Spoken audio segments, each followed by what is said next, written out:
Welcome back to The Factor Uncensored. Academy Award-winning actor J.K. Simmons, best known in Spider-Man, takes on a new role as a serial killer. His wife just happens to be the writer and director of this thriller.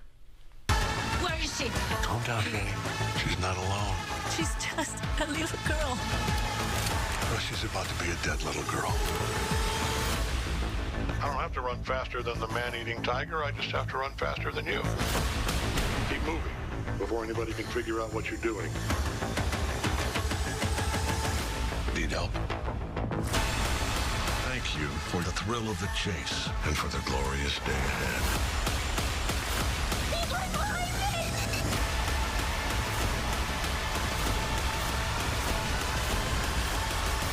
Why are you doing this? Does it matter? The body count will be high on this one. I had a chance to speak with the couple about the movie You Can't Run Forever, and it hits theaters May 17th from Lionsgate. And joining us here on The Factor Uncensored tonight, from the movie You Can't Run Forever, we have the director and co-writer, Michelle Shumacher, and Oscar award-winning actor, J.K. Simmons, who plays Wade. Glad to have you both here on The Factor Uncensored. So first of all, let's establish husband and wife. How is it working together, guys? It's fantastic, and it's husband and wife and kids, and her brother is the producer, so it's a real big family affair, and the level of familiarity and comfort and shorthand communication and love and affection makes it for a great day at work. Even down to the location where you guys shot some of the movie, Missoula, that is familiar territory to you as well, right, JK? Yeah, to me especially. That was my last stop growing up. My parents and little brother moved out there when I was 17 or 18, and my sister and I followed soon after, and great affection for Western Montana and Missoula. We all graduated from University of Montana, where some of the scenes were shot. And yeah, it was a real nice kind of homecoming in that way, too. And Michelle, you and co-writer Carolyn Carpenter came up with this movie. What did you come up with such a dark movie about a cold, calculating serial killer who shows no emotion whatsoever? Or at least that's what we can tell from the trailer so far. Right. Yeah. Well, it came up during COVID, actually. That the feeling of isolation, the feeling of helplessness, hopelessness, what's going on, and the pressure cooker that puts on people, some people, and to sort of, just kind of go off. And so that's where my brother and I came up with the idea, and then I went to Carol and I was like, let's write this. This will be fun. We wrote it in 6 weeks. It was a quick script.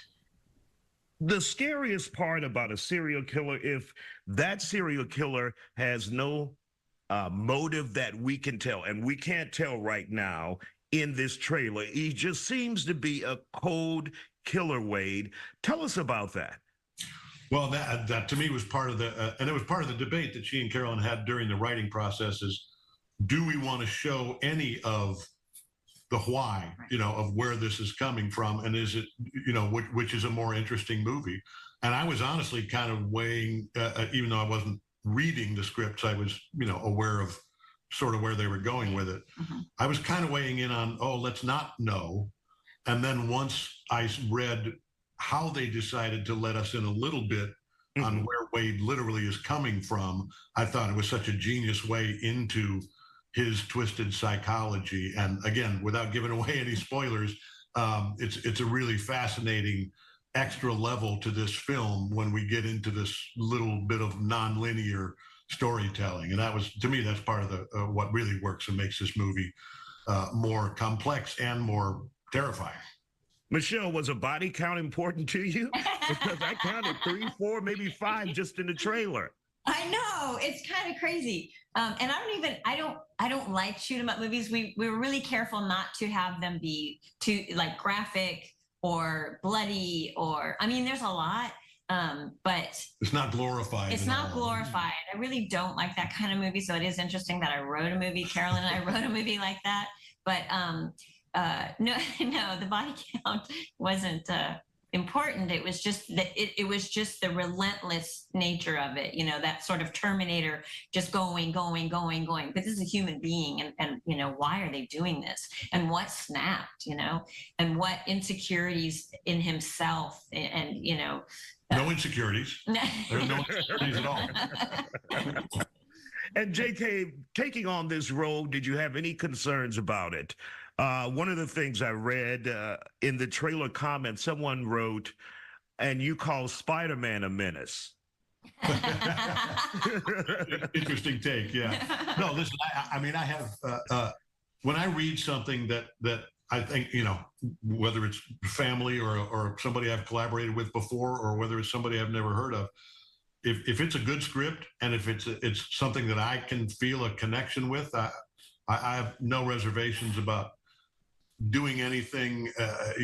People are going to perceive things a certain way, and if they perceive an actor as, wait a minute, you're supposed to play these kinds of characters, it's like, well, that's part of the joy of what we get to do. We get to play a variety of kinds of characters, and it'll be nice to do something more comedic and light after this, but again, that's the beauty of being able to go back and forth. Well, the movie is You Can't Run Forever in theaters May 17th. And Michelle Shumacher, J.K. Simmons, thank you both for joining us here on The Factor Uncensored tonight.